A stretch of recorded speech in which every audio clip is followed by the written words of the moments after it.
Hello AP, నమస్కారం. నేను మీ షణ్ముఖ్. మరి గత కొన్ని రోజుల నుంచి జగన్మోహన్ రెడ్డి గారి అత్యంత సన్నిహితులైనటువంటి రాజ్యసభ సభ్యులు, అదేవిధంగా ఎమ్మెల్సీలు, ఎమ్మెల్యేలు నమ్మిన బండ్లు జగన్మోహన్ రెడ్డి రాజకీయాలలో ఉన్నంత వరకు ఆయన వెంట నడుస్తామన్న ప్రతి ఒక్క గుండె చప్పుడు ఈరోజు దూరంగా ఎటో వెళ్ళిపోతుంది. మరి మంచివాడు, సౌమ్యుడు, నాకు అత్యంత సన్నిహితుడైనటువంటి అని చెప్పినటువంటి జగన్మోహన్ రెడ్డి గారు ఎవరి గురించో కాదు, విజయసాయిరెడ్డి గారు, అయోధ్య రామిరెడ్డి గారు, బీద మస్తాన్ రావు గారు, మోపిదేవి వెంకటరమణ గారు, ఆర్ కృష్ణయ్య గారు, ఇలాంటి హేమీలు సైతం ఈరోజు జగన్మోహన్ రెడ్డి గారికి తిరుగుబావుట జెండా ఎగరవేస్తున్నారు. మరి ఇదే విషయంపై మాట్లాడడానికి మనతో పాటు స్టూడియోలో పొలిటికల్ అనలిస్ట్ మధుసూదన్ రెడ్డి గారు ఉన్నారు. నమస్కారం సార్. సార్, మధుసూదన్ రెడ్డి గారు, విజయసాయిరెడ్డి గారు, నాకు తెలిసి మీ సింహపురి బిడ్డే. మరి ఈ సింహపురి బిడ్డ ఎందుకు జగన్మోహన్ రెడ్డి గారికి సింహానికి దూరమైనట్టు ఏం చెప్తారు? సింహపురి బిడ్డ పోడ దేశానికి పెట్టిన క్యాన్సర్ గడ్డ. సింహపూరి వాళ్ళ పరువు పెన్నా నదిలో గెలిపేసినటువంటి పారంబోకోడు. సింహపూరి ముద్దు బిడ్డ అంటే మాకు సుందరరామరెడ్డి గారు, మహానుభావుడు. సింహం ఎవరంటే సింహాలు అడవుల్లో ఉండాలి, జనారణ్యంలో తిరగ సింహాలు పుల్లు ఏంటంటే వాడు సింహం కాదు కానీ పారంబోకోడు. వాడి గురించి వదిలేయి. అంటే ఉన్నతమైనటువంటి విజ్ఞానాన్ని తల్లిదండ్రులు ఎవరికైనా ఎందుకు చదివిస్తారు? సక్రమైన మార్గంలో నడవమని, సమాజాన్ని తన చదువుకున్నటువంటి విద్య ద్వారా ఇంకో 10 మంది తయారవ్వాలి.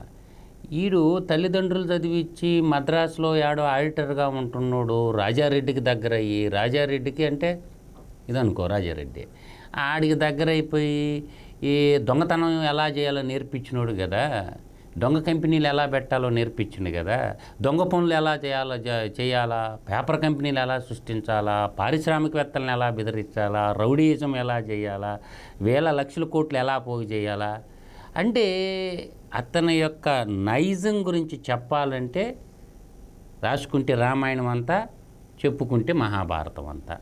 కాబట్టి ఒక క్రిమినల్ యాటిట్యూడ్ ఉండేటటువంటి వాళ్ళ వల్ల దేశానికి చాలా పెద్ద ప్రమాదం ఉంటుంది.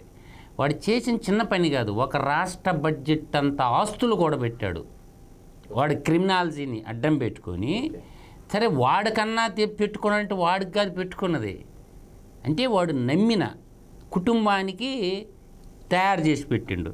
ఇవాళ ఏమైంది, చాలామందికి తెలియంది ఏంటంటే 2024 ఎలక్షన్ ముందు భారతీయ జనతా పార్టీతో అలయన్స్ పెట్టుకొని ఎలక్షన్కి పోదామని విజయసాయిరెడ్డి ప్రతిపాదించిండు. వాడు అంటుండు కదా, నేను నమ్మిన వెంకటేశ్వర స్వామి అంటాడు. వాడి పేరు సాయి, కసాయి, సాయి కాదు. ఆడు కానీ వెంకటేశ్వర స్వామికి భక్తుడితో వచ్చి ప్రమాణం చేయమనండి, నేను చెప్పిన మాట. వాడు ఏంటంటే 2024 జనరల్ ఎలక్షన్లో భారతీయ జనతా పార్టీతో పొత్తు పెట్టుకొని పోవాలన్నది వాడి ఆకాంక్ష. అది ఎలబుచ్చినప్పుడు ఏం జరిగిందాడా, మనకున్నటువంటి క్రిస్టియన్సీ బ్యాక్ బోన్గా ఉన్నటువంటి బీజేపీతో పోతే మైనారిటీ ఓటులు దెబ్బతినిపోవటం వద్దు, గెలిచినాక నేను బీజేపీకి మద్దతు ఇస్తాం, ఈ మాట చెప్పు ఢిల్లీ పెద్దలకు అని చెప్పింది జగన్మోహన్ రెడ్డి. ఓకే, అర్థమైందా? వాడికి ముందే సినిమా అర్థమైపోయింది, వాడి జాతకం వాడు అర్థమైపోయింది. అయితే ఈరోజు మాట్లాడినటువంటి మాటల్లో మనం బాగా ఆలోచన చేస్తే, వీడి బండ బడవ, వీడు చెప్పే కన్ను ఆర్పకుండా ఈ దొంగోడు చెప్పే మాటలు, దొంగ ఆడిటర్ చెప్పే మాటలు ఇదే కదా. నెల్లూరులో మొన్న ఎంపీగా నిలబడినప్పుడు ఇచ్చిన అఫిడవిట్ షణ్ముఖ్ ఇది. నెల్లూరులో వాడు ఎంపీగా నిలబడినప్పుడు ప్రతి ఓడు అఫిడవిట్ ఇస్తాడు కదా, ఆ అఫిడవిట్ ఏమన్నాడు, నేను ఓడినా గెలిచినా నెల్లూరులోనే ఉండి రాజకీయం చేస్తానన్నాడుగా. అబద్ధంగానే, అవునా కాదా? ఒక విలేకరు కూడా అడగ్గా, మరి ఇప్పుడు నిజం చెప్పండి అంటే ఇంతవరకు నేను ఆడింది అబద్ధాలు అని చెప్పేసి కూడా అనడం జరిగింది. అదే అబద్ధాలకి ప్యాంటు షర్ట్ వేస్తే వాడే కలికాల జగనాసురుడు అని నేను మాట మీద నిలబడ్డా. రెండోది వాడు A1 ఈడు A2 గాడు. అన్నిట్లో ఒక్క నిజం చెప్పినవా అంటారా నువ్వు ఇచ్చిన ఎలక్షన్ అప్పుడు పెట్టి ఎత్తుకొని డిబేట్ పెట్టుకుందామా ఢిల్లీలో, ఈ ఎలక్షన్ అప్పుడు పెట్టు, ఇది నిజమా, ఇది నిజమా, నువ్వు ఇచ్చిన అప్పుడు పెట్టు, ఇది నిజమా, దీని మీద ఎంక్వైరీ పెట్టుకుందామా, ఏది వద్దు. నువ్వు నిజంగా సత్యులుడివి, నేను ఇంతవరకు నిజాలే మాట్లాడినానని అంటుండవు కదా. ఒక సింహపూరి ముద్ద బిడ్డగా నేను అడుగుతుండా, నువ్వు మగాడైతే విజయసాయిరెడ్డి నువ్వు ఇచ్చిన అఫిడవిట్ మీదనే 35 పేజీలు అఫిడవిట్ ఇచ్చుండవు కదా, ఈ అఫిడవిట్ మీదనే డిబేట్కి నువ్వు సిద్ధమా? డిబేట్కి నువ్వు సిద్ధమా అంటుండా. అసలు రాజ్యసభ స్పీకరు ఈ అఫిడవిట్ మీద చర్చ పెట్టాలా. వాడు రిజగ్నేషన్ లెటర్ ఇచ్చిండు కాబట్టి ఈ అఫిడవిట్ మీద చర్చ పెట్టమనండి.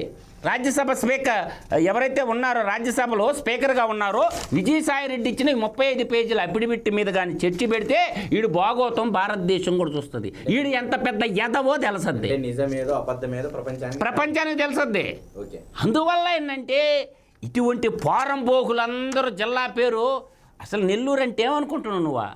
నెల్లూరు ఒడ్లు మొలగొలుకలు అంటే ఏందా? ప్రపంచ ప్రఖ్యాతిగాంచినటువంటి పేరెన్నిక కన్నది. చెడబుట్టినటువంటి గజ దొంగను పట్టుకొని అందుకనే నెల్లి ఊరు అంటే ఏంది? తమిళ పదం అది. అందుకనే సింహపూరి జిల్లా అని పేరు మార్చమని చెప్తా ఉన్నాం మేము.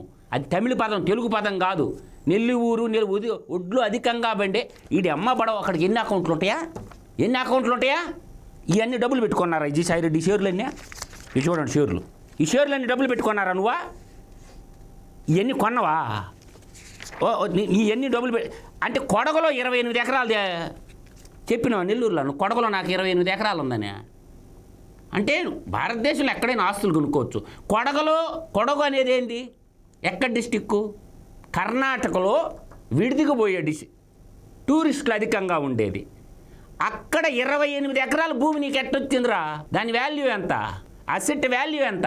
అంటే చెప్పేదానికి ఒక్కొక్కటి ఈడు భాగోతం చూస్తూ ఉంటే ఎంత అసెట్లు ఎన్ని రాజకీయాన్ని అడ్డం పెట్టుకొని దోచేసి నీ కష్టపడి సంపాదించింది కాదు వీళ్ళంతా. 100% జగన్మోహన్ రెడ్డికి తెలియకుండా విజయసాయిరెడ్డి ఈ జగన్నాటక దానికి ఏం దారితీలా, మొత్తం చెప్పే చేస్తారు వీళ్ళందరూ కూడా. అయోధ్య రామిరెడ్డి గారు రాంకీ సంస్థ నిన్న దావూస్లో తెలంగాణలో 5,000 కోట్లు పెట్టుబడి పెట్టింది. తెలంగాణలో 5,000 కోట్లు పెట్టాడు. ఇది దావూసు పర్యటనలో మేము ఇండస్ట్రియల్ ఎస్టేట్ డెవలప్మెంట్ చేస్తామని నిన్న రేవంత్ రెడ్డి గారు అగ్రిమెంటు చేసుకున్న దావూస్లో 1,78,650 కోట్లలో అయోధ్య రామిరెడ్డి యొక్క పెట్టుబడి 5,000 కోట్ల రూపాయలు కూడా ఉంది.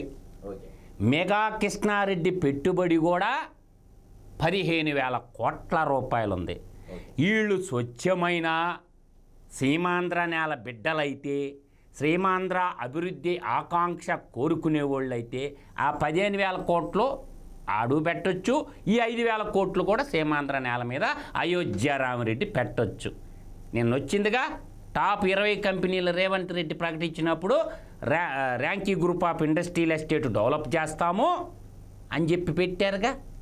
అంటే ఒక్కసారి బాగా అర్థం చేసుకోండి, మొత్తం ఓల్ అండ్ సోల్గా భారతీయ జనతా పార్టీలోకి వీళ్ళందరినీ ఒక్కొక్కరిని పంపిస్తారు. చూడండి, ఇప్పుడు మొన్న వాళ్ళ అధికార ప్రతినిధి గూడూరు ఆయన పోయినా కూడా కేంద్రంలో భారతీయ జనతా పార్టీతో కానీ మనం కానీ సఖ్యతగా కానీ లేకుండా ఉంటే, వాళ్ళు చెప్పినట్టు మనం వినకుండా ఉన్నట్లయితే మనకు ఇబ్బందులు వస్తాయి.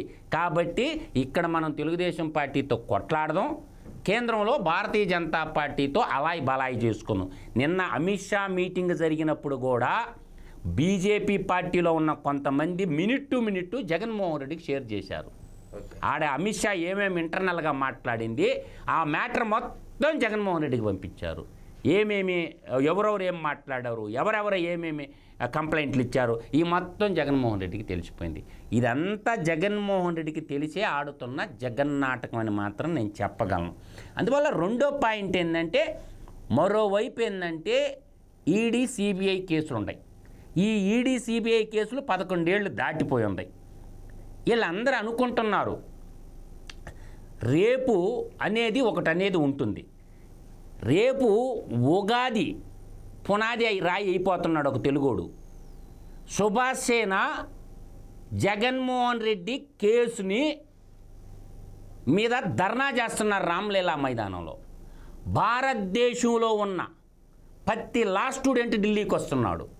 వచ్చి దేశ ప్రధాని అడగరు, హోమ్ మినిస్టర్ని అడగరు, చీఫ్ జస్టిస్ ఆఫ్ ఇండియాని ఇప్పటి వరకు అసెంబ్లీ ముట్టడి చూశారు, పార్లమెంటు ముట్టడి చూశారు, సుప్రీంకోర్టుని మొట్టమొదటిసారి ముట్టడి చేయబోతుంది సుభాష్ సేన.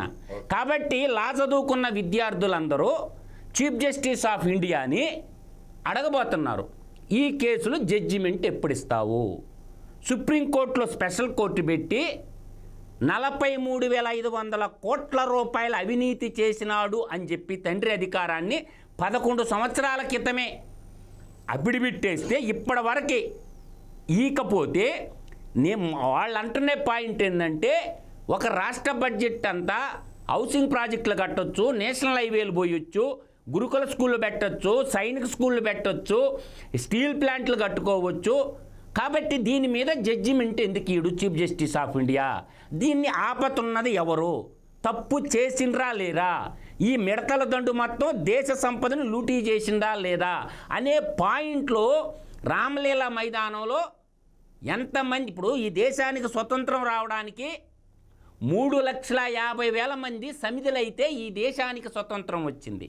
కాబట్టి ఈ దోచిన సంపదని ఈ 18 కంపెనీలు, దొంగ కంపెనీలు సృష్టించినోడే ఈడు. ఓకే. ఈ వేణుంబాకం విజయ కసాయి రెడ్డి, ఈ సారాయి రెడ్డి సారాయి వ్యాపారం చేపించింది ఈడే. అందువల్ల ఢిల్లీలో లిక్కర్ కేసులు ఎవరుండు? అప్రూవర్గా మార్చడం అంటే ఏంది? తప్పు చేసినానని ఒప్పుకోవటం ఒకవైపు. ఇక్కడ సీమాంధ్ర నేల మీద మనం బాగా అబ్జర్వ్ చేసుకుంటే కిల్ చేసింది ఎవరు? బ్రహ్మణి ఇండస్ట్రీసు 10,670 ఎకరాలు, 1 ఎకరా 1,850 రూపాయలు. తర్వాత ఇంకోటి ఏంటంటే ఎయిర్ డ్రోమ్ అని పెట్టి 3,115 ఎకరాలు ఎయిర్ డ్రోము, ఓవరాల్గా కలుపుకో 13,785 ఎకరాల 64 సెంట్లు ఆ రోజు ఈడే డిపిఆర్ తయారు చేసింది. కాబట్టి ఈ కుంభకోణం ఒకటి ఉంది. తర్వాత భారతీయ సిమెంట్కి కేటాయించిన గనులు కుంభకోణం ఒకటి ఉంది. ఆ గనుల ద్వారా కొట్టేసిన డబ్బే ఉత్త గనుల ద్వారా 2,050 ఎకరాల ద్వారా జాతి సంపద కొల్లగొట్టింది 6,800 కోట్లు. భారతీయ సిమెంటు అంతకుముందు రఘురామ సిమెంట్గా ఉన్నది. తర్వాత సిసిఐ అనే ఇంకో సిమెంట్ ఫ్యాక్టరీ ఉంది. ఈ అన్ని కేసులు తరుముకుంటా వస్తుంటాయి. ఒకవైపు కృష్ణరాజు ఎంబడబడి ఉన్నాడు, కాబట్టి RRR ఎంబడబడి ఉన్నాడు, ఆ కేసుల మీద కొట్లాడుతున్నాడు. ఈ అన్నీ కూడా ఇంకా జగన్మోహన్ రెడ్డి కేసులు వీళ్ళని కాపాడుతుండేది అమిత్ షా దేశ ప్రధాని తెలుగోళ్ళు భావిస్తున్నారు. అంతెందుకు ఆంధ్రప్రదేశ్ భారతీయ జనతా పార్టీ నాయకులు కూడా అమిత్ షాకి అదే ఇచ్చారు. మనల్ని నమ్మాలంటే జగన్మోహన్ రెడ్డి కేసుల మీద తీర్పు ఇవ్వకపోతే మనల్ని ఆంధ్రప్రదేశ్లో నమ్మరు. తెలుగుదేశం పార్టీ ఉండబట్టి ఆ 4 సీట్లు మనకు వచ్చినాయి అయ్యా, మీరు దయచేసి దాని మీద జడ్జిమెంట్ ఇప్పిమని దేశాన్ని కాపాడుతున్నటువంటి అమిత్ షాకే భారతీయ జనతా పార్టీ నాయకులే రిపోర్ట్ ఇచ్చారు, వాళ్ళ ఎమ్మెల్యేలే. కాబట్టి వీళ్ళు అమిత్ షా గారు, దేశ ప్రధాని గారు ఎందుకంటున్నంటే సుప్రీం పవర్ ఉంటుంది సుప్రీంకోర్టుకి. ఇండియన్ కాన్స్టిట్యూషన్ ఎవడబ్బా సొత్తు కాదు, సుప్రీం పవర్ ఉంది కాన్స్టిట్యూషన్కి. కాబట్టి ఈ కాన్స్టిట్యూషన్ ప్రకారం దేశ అత్యున్నత న్యాయస్థానం జడ్జి గారు ఇరుక్కుంటుండో జగన్మోహన్ రెడ్డి కేసులో. దేశ అత్యున్నత న్యాయస్థానం జడ్జి గారిని ఇప్పుడు కార్నర్ చేసేశారు. అప్పుడు జడ్జిమెంట్ ఇస్తారా ఈడ? ఇప్పుడు అయోధ్య రాముడి కేసు జడ్జిమెంట్ వచ్చిందిగా, ఈడు కేసు ఎందుకు జడ్జిమెంట్ ఎవరు అంటే దొంగలు గుమ్మడికాయల దొంగలు ఊరంటే భుజాలు తోడుకున్నట్టు అసలు దొంగలందరినీ సుభాష్ సేన ఆల్ ఇండియా స్టూడెంట్ బ్లాక్ వాళ్ళు బయట పెట్టబోతారు.